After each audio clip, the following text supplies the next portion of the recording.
अब ये जो हो रहा ना, अतिवृष्टि अनावृष्टि, कहीं बादल फट रहे हैं, कहीं पहाड़ गिर रहे हैं। वायनाड जैसा जहाँ पठार थे कोई सोच नहीं सकता था, वहाँ बादल फट गए।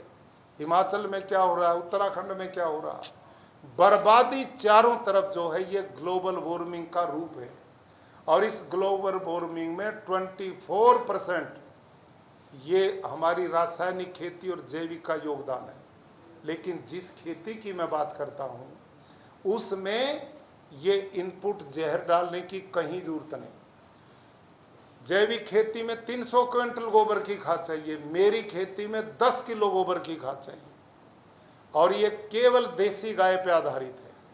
एग्रीकल्चर साइंटिस्ट है डॉक्टर बलजीत सारन, इस समय एग्रीकल्चर यूनिवर्सिटी हिसार के माइक्रोबायोलॉजी के साइंटिस्ट हैं। उनको मैंने ऊंट का, घोड़े का, बकरी का, भैंस का, देसी गाय का और हॉस्टन फ्रीजन जर्सी सब के गोबर पीस करके थैली में नंबरिंग करके दिए। 6 महीने वो उस पर रिसर्च करते रहे, और उसके बाद रिसर्च के बाद जो गोबर, जो थैली जिस पे मैंने नंबरिंग की हुई थी, उसने वो पकड़ाई जो भारतीय नस्ल की देसी गाय साहिवाल का गोबर था। ये जितनी भारतीय नस्लें हैं, साहिवाल, थारपारकर, राठी, गिर, हरियाणवी, अंगोल, ये जितनी भारतीय नस्लें हैं, परमात्मा ने इनकी आंतों में जीवाणुओं की फैक्ट्री लगा के भेजी, और इनका गोमूत्र खनिज का भंडार है, खेत में किसी प्रकार के रोग को नहीं आने देता। देसी गाय के 1 ग्राम गोबर में 300 करोड़ से ज्यादा सूक्ष्म जीवाणु हैं 1 ग्राम में, और ये जीवाणु एक नहीं सैकड़ों प्रकार के। और ये जो गाय लोगों ने छोड़ दी ना सड़कों पे बेसहारा, मैंने इनको पकड़ा, इनका गोबर इकट्ठा करके भेजा। आश्चर्य हुआ, इसके 1 ग्राम गोबर में 500 से 600 करोड़ सूक्ष्म जीवाणु मिले। क्यों? पाया ये जो दूध देने में जो एनर्जी खत्म होती थी, वो दूध ना देने पे वो जीवाणु बनाने में आ गई ताकत, और उसका गोमूत्र की क्वालिटी बढ़ गई। और हम क्या करते हैं, एक 200 लीटर का ड्रम लेते हैं, उसको पानी से भर लेते हैं लगभग 180 लीटर। पशु जहाँ बनते हैं वहाँ छाए में रखते हैं। एक देसी गाय 24 घंटे में 8 से 10 किलो गोबर देती है, 8 से 10 किलो गोमूत्र देती है।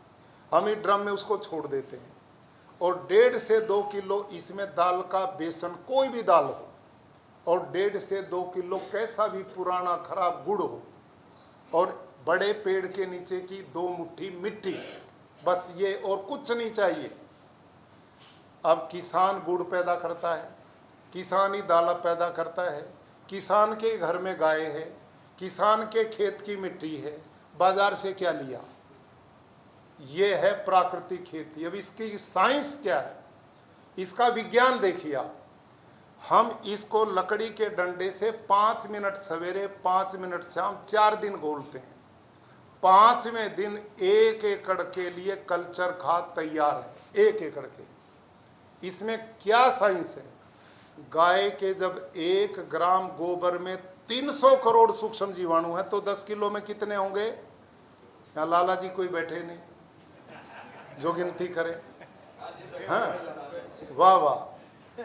तो आप 1 ग्राम गोबर में 300 करोड़ सूक्ष्म जीवाणु, तो 10 किलो में 30 लाख करोड़ सूक्ष्म जीवाणु होंगे। ठीक है।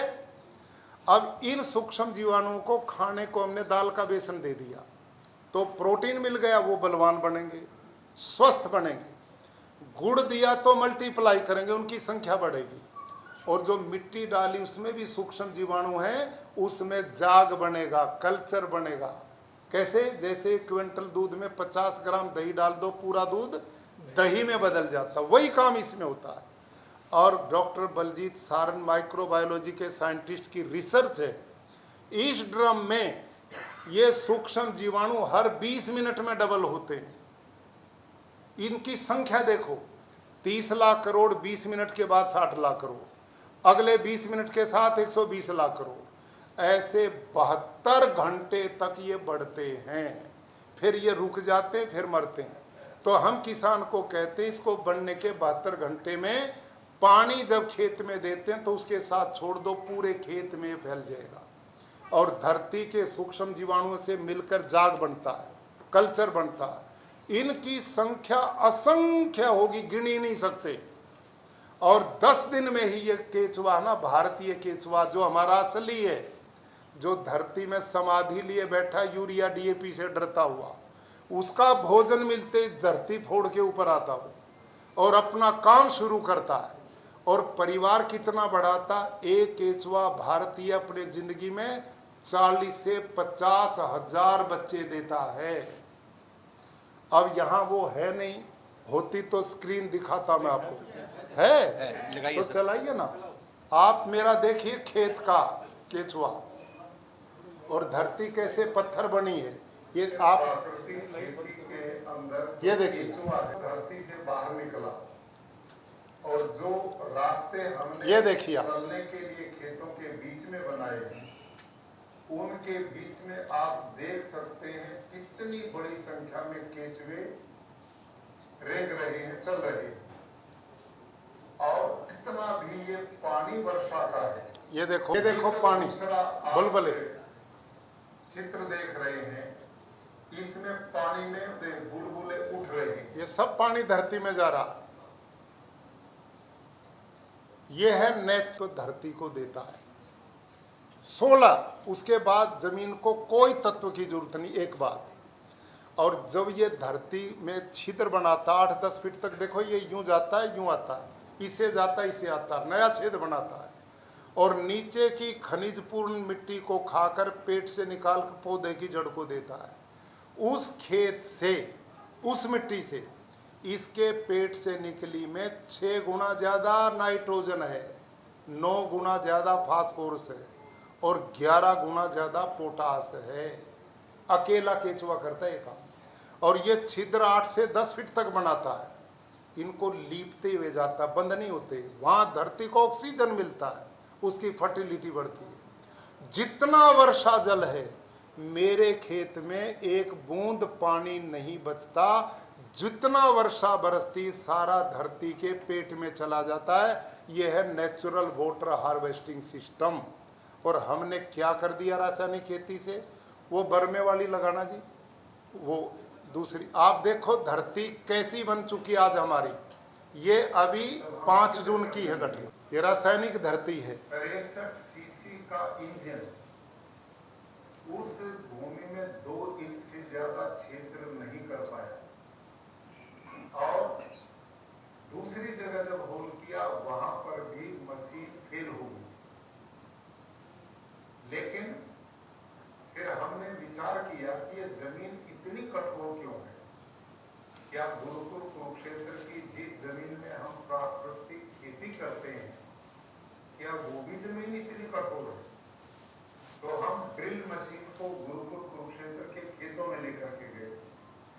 तो वहां पर जब ड्रिल की गई, ये देखना तो कुल 30 सेकंड में 2.5 फीट गहराई तक ड्रिल मशीन ने छिद्र बना दिया। वो आप इन चित्रों से भी देख सकते हैं। मेरे प्यारे किसान भाई और बहनों, ये सब कुछ अंतर किस बात का है? देखा आपने जी, वर्षा बरसती है, मिट्टी पानी नहीं पीती, ऊपर की 6 इंच मिट्टी जो उपजाऊ बहा करके ले जाती है, जो लाखों साल में बनती है। बाढ़ आ जाती है और पंप से, ट्यूबवेल से पानी खींच रहे हैं और नीचे छोड़ नहीं रहे। आने वाली पीढ़ियों को पीने का भी नहीं मिलेगा, खेती तो छोड़ दीजिए। ये आज स्थिति हमने पैदा कर दी इस रासायनिक खेती से, प्रमाण है इसका। तो मैं आपसे निवेदन करता हूँ कि अब ये विषय तो मेरा लंबा है, किताब मैंने लिखी, आपको मिली होगी पुस्तक, देखिए नहीं? आदरणीय हमारे नीतीश जी, जो चौधरी संपूर्ण सिंह जी के दामाद हैं, इस मिशन में रात दिन काम करते हैं। तो वो बुक आपको दी है जो मैंने लिखी है, उसको आप देखिए। और मैं नम्रतापूर्वक निवेदन करूँगा, आप में भगवान ने वो ताकत दी है। आप इस समय लोगों का विचार हैं, आप लोगों की योजनाओं को बढ़ाने की ताकत है। यदि आप जैसे बंधु, क्योंकि इस पद्धति में ना कोई जातिवाद है, ना कोई संप्रदायवाद है, ना कोई पार्टीवाद है, हर आदमी जीना चाहता है सुखपूर्वक। तो आप सब आदरणीय लोग, सभी बड़े बड़े पत्र पत्रिकाओं और मीडिया से जुड़े हुए आप आदरणीय, आपने मुझे बुलाया, इतना प्यार दिया, मेरी बात सम्मान से सुनी। मेरा एक ही निवेदन है कि आप इस विचार को बढ़ाइए।